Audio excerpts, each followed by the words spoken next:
Dia kata kalau suami guranya talak, cerai, jatuh ke tak? Jatuh. Sebab apa? Nabi kata 3 perkara, sungguh-sungguh pun jadi, main-main pun jadi juga. Contoh cerai. Mana cerai sungguh? Oh, biasalah cerai sungguh. Mana gurau?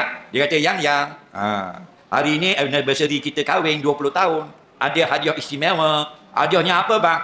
Saya ceraikan kamu 1 talak. Apa? Jatuh dah 1 talak. Jelas lagi. Yang tak jatuh ni tersalah. Nak kata lapas benda lain tu big talak. Tak jatuh. Tu tersalah. Ni sengaja kata niat gurau jatuh. Okey? Tapi lapas yang betul lah. Kalau lapas tak betul tak jatuh. Walaupun gurau, walaupun sungguh. Apa lapas yang tak jatuh? Lapas cerai yang jatuh, aku telah menceraikan akan kamu. Jatuh.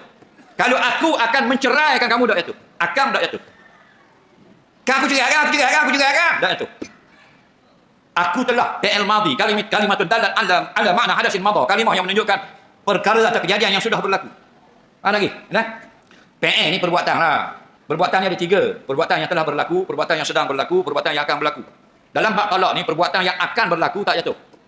Yang jatuhnya perbuatan yang telah berlaku, iaitu madhi, perbuatan yang sedang berlaku, mudhari' dengan makna hal, dan 2 saja. Maknanya kalau dia kata, aku telah menceraikan kamu, jatuh talak. Aku sedang menceraikan kamu, jatuh talak. Tapi kalau guna madhi, tahu fi'il madhi?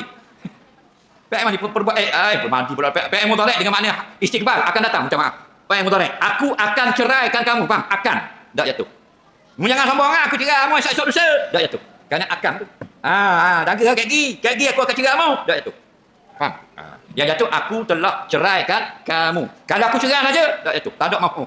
Aku cerai. Tak jatuh. Bodoh seko je. Faham lagi?